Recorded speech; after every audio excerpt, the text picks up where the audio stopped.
இன்றைக்கி நம்ம வந்து ஒரு ஆம்லெட் ரொம்ப சிம்பிளாக எப்படி ரோல் பண்ணுறதுன்னு கற்றுக்கலாம். இந்த ஆம்லெட் பண்ணுறதுக்காக நான் ஸ்பினாச் அண்ட் மஷ்ரூம் தான் யூஸ் பண்ணியிருக்கேன். நமக்கு என்ன வெஜிடபிள் வேணுமோ நம்ம யூஸ் பண்ணிக்கலாம். 2 எக் எடுத்திருக்கேன். அது சீசன் பண்ணுறதுக்காக சால்ட் பெப்பர் நல்லா பீட் பண்ணிக்கலாம். அப்போ நல்லா ஃப்ளஃபியாக வரும் நம்ம ஆம்லெட்டு. பேனில் எண்ணெய், கொஞ்சமாக பட்டர், மஷ்ரூம் ஸ்பினாச்சை போட்டு நல்லா சாட்டே பண்ணிக்கலாம்.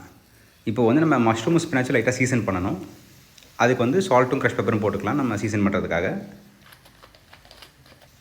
இப்போ வந்து மஷ்ரூம் ஸ்பினாச் குக் ஆகிடுச்சு. இந்த டைமில் நம்ம பீட் பண்ணி வச்சுருக்கல முட்டை திருப்பி நல்லா பீட் பண்ணி அதில் போட்டுக்கலாம். அப்போ தான் நம்ம ஃப்ளஃபியாக கிடைக்கும் ஆம்லேட்டு. இதை மாதிரி நல்லா ஸ்க்ராம்பிள் பண்ணிக்கிங்க ஃபஸ்ட்டு. அதான் ஒரு ஃபஸ்ட் ஸ்டெப்பு. ஸ்க்ராம்பிள் பண்ணதுக்கப்புறம் இது மாதிரி ஃப்ளாட் பண்ணிவிட்டு 3 ஃபோல்டு பண்ண போகிறோம். 1 2 அப்படியே மடிச்சிடலாம் 3ஆவது ஃபோல்டு.